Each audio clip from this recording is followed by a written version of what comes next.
Hello दोस्तों, कैसे हो आप लोग। आई होप आप सब बढ़िया होंगे। स्वागत है आपका मेरे यूट्यूब चैनल में। तो आज फिर मैं आपके लिए एक और मोटिवेशनल स्टोरी लेके आया हूँ। तो आइए हम स्टोरी को शुरू करते हैं। एक गांव में 3 लड़के रहते थे, राम, श्याम और राजू। तीनों के पिता काफ़ी अमीर थे। तीनों का बचपन बहुत अच्छे तरह से गुजरा था। उनके माता पिता कभी भी उनकी कोई भी मांग को अनदेखा नहीं करते थे। राम के पिता सरपंच थे, श्याम के पिता एक कारोबारी थे और राजू के पिता एक किसान जमींदार थे। छोटी उम्र से ही उन सबको लाड प्यार ने ऐसा बना दिया था कि ना तो उनको मेहनत का पता था और ना ही उनको समय की परवाह थी। अक्सर वह सारा दिन बस घूमते रहते थे, बस घूमते ही रहते थे। नशे और अन्य भोग विलास में डूबे रहते थे, जिससे उनके गांव वाले भी दुखी थे। सरपंच और बड़े लोगों के बच्चे होने के कारण उनकी कोई शिकायत कर पाने की हिम्मत नहीं कर पाता था, जिससे उनका मनोबल और बढ़ गया था। एक दिन उनके गांव में बहुत तेज बारिश हुई, जिससे सब लोगों को नुकसान हुआ, जिससे इन तीनों के पिता भी थे। लेकिन इतना कुछ होने के बाद भी उनके बेटों का वही हाल था।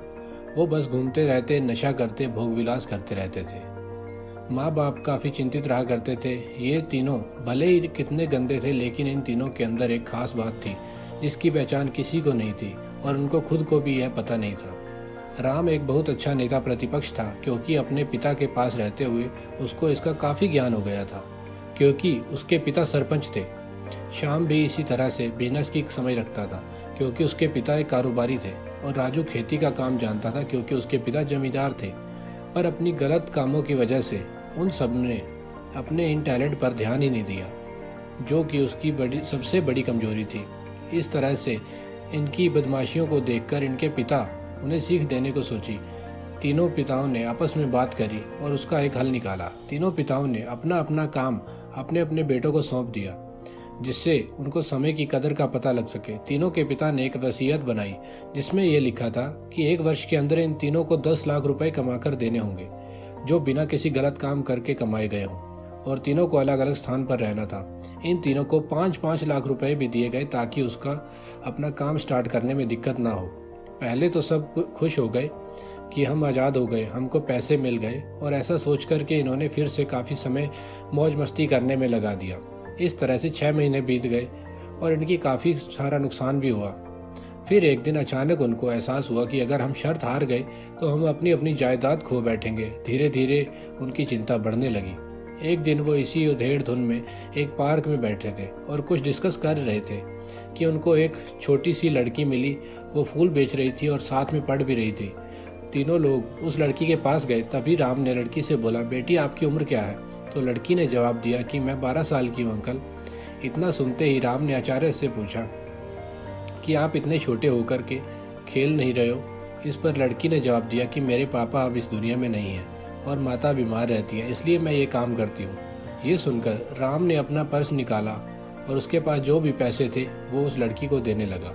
उसके बाद लड़की ने बोला, अंकल आप भी फूल ले लो, बहुत खुशी होगी मुझे, क्योंकि मैं अगर आपसे फ्री में पैसे लूँगी तो फिर मेरा पढ़ाई में मन नहीं लगेगा। मैं कामचोर बन जाऊँगी, क्योंकि यही समय है जिस समय मैं अपना भविष्य लिख सकती हूँ। राम ने उस लड़की से सारे फूल ले लिए और तीनों घर लौट आए। उस फूल वाली लड़की का उन 3 लड़कों पर बहुत गहरा प्रभाव पड़ा। रात भर उन तीनों ने उस बच्ची के बारे में सोचते रहे और उन्हें एहसास हुआ कि वो तीनों कितने गलत थे। तीनों ही दोस्तों को एहसास हुआ कि आज भी उनके पास 6 महीने का समय है अपने पिता के दिए हुए काम को पूरा करने का, भविष्य बनाने का। इसी दौरान सब ने सोचा कि अगर बचे हुए समय का सही उपयोग करें तो अभी भी बहुत कुछ किया जा सकता है। इस तरह बाकी दोस्तों ने भी सोचा और दूसरे समय में आकर काम तलाशने लगे। पर उनके शर्त में एक शर्त ये भी थी कि उनको जो भी काम करना है वो अपनी पहचान बताए बिना करेंगे, जिससे ये साफ था कि उनको काम नहीं मिला। और जब काम नहीं मिला तो उन्होंने सोच लिया अब वो अगर कुछ भी करेंगे तो अपने गांव में जाकर ही करेंगे। भले ही उनके पिता कुछ भी सोचें, लेकिन फिर भी अपने गांव में जाएंगे और अपने गांव में कुछ नए काम करेंगे, भले ही उनको अपने पिता की वसीयत ना मिले। तीनों लड़के अपने गांव में फिर से आए और अपने अपने पिताओं से जाकर मिले और उन्होंने अपने अनुभव के बारे में बताया और बोला कि वो आगे से ऐसी गलती नहीं करेंगे और वो उन्हें माफ़ कर दे। लेकिन पिता तो शर्त पे ही अड़े थे।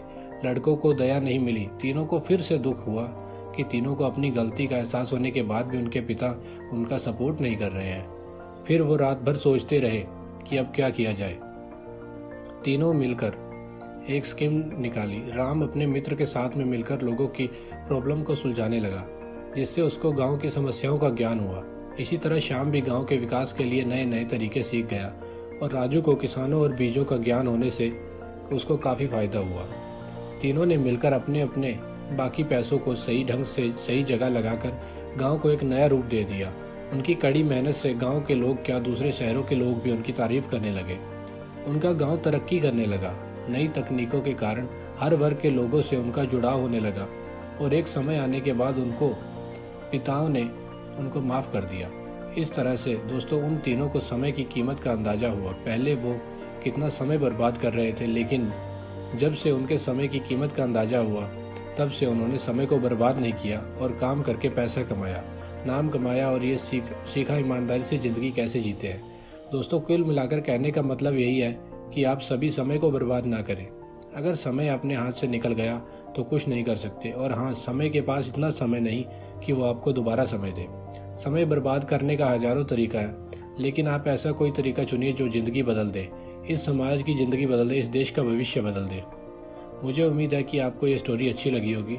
अगर आपको ये स्टोरी अच्छी लगी तो हमारे चैनल को सब्सक्राइब जरूर कीजिए और वीडियो को लाइक करना। Thank you.